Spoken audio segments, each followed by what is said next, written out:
फिर से मैं हाजिर हूँ आपको स्वागत करने के लिए खेड़ा पार्क में। सबसे पहले मैं कबूतरों को देखता हूँ, इससे हमें शिक्षा लेनी चाहिए। दाना पड़े हैं लेकिन कोई लड़ाई झगड़ा नहीं, प्यार मोहब्बत से कभी मन हुआ इधर हुआ उतना ही खाते हैं। एक सज्जन हमारे पुराने मित्र हैं और संजोग से झा जी है ना। अब मैं इनसे कुछ बातें पूछना चाहता हूँ। जैसे कि बहुत साल पहले हमने सुना था, हमारे एक प्रोफेसर ने कहा था कि दो तरह के लोग आते हैं, एक वह जो खूब बढ़िया मेहनत करके आईएएस बनता है, दूसरा कुछ नहीं करता बन जाता है, बस उसको बोलने की ज़रूरत नहीं है ना। और उसके बाद वो जो आईएएस बेचारा या जो वैसे जो ऊपर अधिकारी हैं फाइल ढोने लगते हैं है ना। तो अब यहाँ पे एक सवाल उठता है कि आज़ादी के 75 साल के बाद में कुछ परिवर्तन होनी चाहिए या नहीं होनी चाहिए है ना। जैसे जितने भी कॉन्स्टिट्यूशन में लिखा है, right to expression, right to religion, right to this and that, लेकिन सिस्टम तो कुछ ऐसा है कि आदमी को बोलने में दिक्कत होती है, कहीं कुछ हो न जाए है ना। इस विषय में कुछ बोलिए। हाँ, कभी कभी तो मुझे ये लगता है कि शायद गवर्नमेंट जॉब नहीं हुआ तो मैं अब खुश हूँ।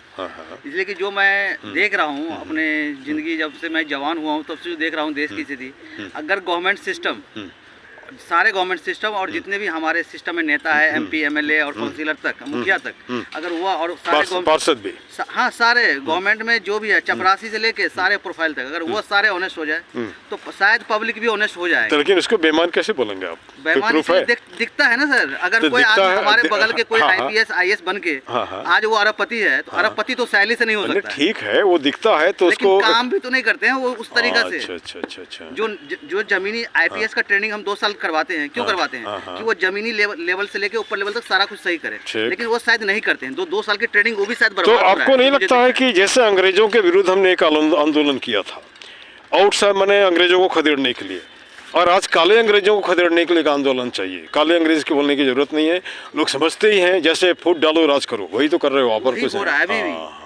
अगर जैसे आप जैसे आरक्षण की बात करते हैं, आरक्षण में क्या हमारा समाज ठीक हो रहा है? हम जाति गणना कर रहे हैं, क्या वो सही है हमारे समाज के लिए? इन्हें एक तरफ पर विश्व को हम परिवार बनाना चाहते हैं, दूसरी तरफ परिवार में परिवार में बंटवारा कर रहे हैं। अपने देश को ही हम परिवार नहीं बना रहे हैं। तो फिर क्या नेता की नैतिक लेवल क्या है? मुझे आज तक समझ में नहीं आ रहा है। ठीक। दूसरी बात, जो हमारे तरफ के नेता जो भी हैं, काउंसिलर है, मुखिया है, एमएलए, एमपी है, जो भी बने थे उसकी लेवल क्या था? बनने से पहले उसकी लेवल क्या था और आज उसकी लेवल क्या है, या 5 साल के बाद उसकी लेवल क्या होता है? क्या किसी ईडी को या किसी को नजर नहीं आता हो?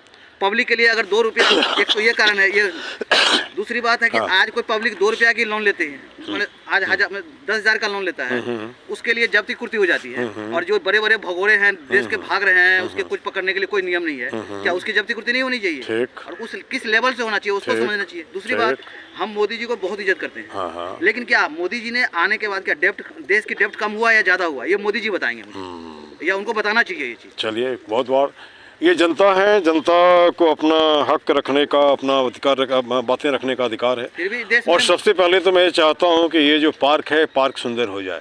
बाकी बाद में जो हो सिस्टम में ये भी आता है और निश्चित कुछ न कुछ इसमें होगा। छोटी सी कहानी बता रहा हूँ। मुझे दुख हुआ कि परसों हमारे यहाँ साहेब सिंह वर्मा आए हुए थे। उससे एक दिन पहले जितने भी देश के सिस्टम थे सारे पार्क में काम करने आ गए थे। तो क्या ये रेगुलर बेसिस नहीं होना चाहिए था? ये क्या हम लोग इसकी जिम्मेदारी लेके हम लोग डेली साहब, आप जैसे, हम तो नहीं ज्यादा कर रहे हैं, आप इतना मेहनत कर रहे हैं, इसके पहले भी बहुत आदमी कर रहे हैं मेहनत। कोई बात नहीं, वो लेवल क्या सिस्टम जो बैठे हुए हैं उसकी जिम्मेदारी नहीं है? एमपी आएंगे, साहेब सिंह वर्मा आया, कोई एमएलए आ गया, उसके पहले पूरे पार्क साफ हो जाते हैं। ये सिस्टम है हमारे देश में। अब देखिए, मैं बता रहा हूँ, मैंने कोट किया था एक बार, मैं बचपन से देख रहा हूँ, रेलवे कॉलोनी में था, रेलवे का कोई बहुत बड़ा ऑफिसर हुआ तो पूरी सफाई हो जाता था, या मंत्री आया तो पूरी सफाई हो जाता है, और दूसरे दिन वैसा हो जाता है। तो ये जो माइंडसेट है, ये मानसिकता हमें चेंज करनी होगी। उस समय तो मैं नहीं समझता था, लेकिन अभी मुझे समझ में आता है। दिखावे के लिए, फोटो खिंचाने के लिए कर लिया, उसके बाद फिर नहीं। अगर रोज ही हम ऐसा करें तो शायद माइंडसेट चेंज हो जाएगा। आप जो जैसे गलियारा, जो संसद का गलियारा है, वहाँ पे वैसे लोगों को क्यों नहीं भेजते जिन्हें बोलने भी आता हो? कम से कम अच्छी बातें बोले जो बच्चे भी सीखें, है ना। चाहे जो भी हो, हम ये नहीं कह रहे हैं। एमपी एमएलए का नैतिक लेवल सही नहीं होगा। वो नैतिक लेवल सही करने के लिए ना स्कूल लेवल से नैतिक शिक्षा होनी चाहिए, जो पहले हम पढ़ते थे। मोरल एजुकेशन तो नहीं है, उस तरह से नहीं हो पा रहा जैसे मैंने पहले देखा था, वो है ही नहीं। चलिए, रट्टूमल विद्या हो गया, रट्टूमल विद्या हो गया, या कह सकते हैं कि हम उस ट्रेंड पे हैं जो, और ये हो सकता है कि हमारे माथे में इतनी बातें भर दी कि ईश्वर ने जैसा भाग्य दिया वैसे काम होता है। लेकिन यहाँ भाग्य तो अपनी जगह है, जब तक आप काम नहीं करोगे तो किसी फील्ड में आप सफल नहीं होगे, है ना। अब इन्हीं सारी शब्दों के साथ मुझे जहाँ तक लगता है, एक और मैं हाँ बोलिए, एक नहीं, आप 10 बोल दीजिए। आज तक देश का जो पीएम देखे हैं, और माने हम कुछ पीएम को ही इज्जत कर सकते हैं। हाँ, हाँ। क्यों ऐसा क्यों? हम सारे पीएम को इज्जत क्यों नहीं कर सकते? इसलिए उसकी वर्क मुझे दिखता है ना। मैं शास्त्री जी का नाम लेता हूँ, लगता है कि यार ऐसे प्रधानमंत्री होना चाहिए देश में। मोदी जी का भी नाम, मोदी जी भी सही लगते हैं, अटल जी भी सही लगते हैं, लेकिन और ओवरऑल सबका नाम गुलजारी नंदा, एक उसका नाम कोई नहीं जानता है, लेकिन वो मुझे लगता है वो अभी तक का गुलजारी नंदा और अपना शास्त्री जी अभी तक का सबसे बेस्ट पीएम थे। जो लेकिन गुलजारी नंदा को हम भूल गए हैं। उन्होंने व्यक्त तो मैंने रोड पे जा रहा था वीआईपी मूवमेंट में, उन्होंने जाके संसद में बोला हुआ है, लेकिन अफसोस आज तक किसी भी संसद ने इस वीआईपी मूवमेंट को आज तक विरोध में नहीं बोला है। क्या वो पीएम की जिम्मेदारी नहीं है? पब्लिक को डेली और जिम्मेदारी पब्लिक को दिक्कत, पेट्रोलियम जितने कंजम्पशन हो रहे हैं, बर्बाद हो रहे हैं देश के, क्या ये मुद्रा देश का लॉस नहीं हो रहा है? ये उनके सोचना नहीं चाहिए। जो आईपीएस डीआईजी जो बैठे हुए हैं, जितने भी सिस्टम में बैठे हुए हैं, उनको ये उनकी नजरिया होना चाहिए। जबकि वो नजरिया हम लोग सोचते हैं, हम लोग सोचते हैं कि पागल हो गया ये आदमी, क्यों बोलता है, बस रास्ते जहाँ नहीं, आपको एक बात मैं बता दो, पूरी दुनिया में अगर कोई सुधार लाता है, बदलाव लाता है, पागल ही लाता है। चाहे वो साइंटिस्ट हो, चाहे वो पॉलिटिकल लीडर हो।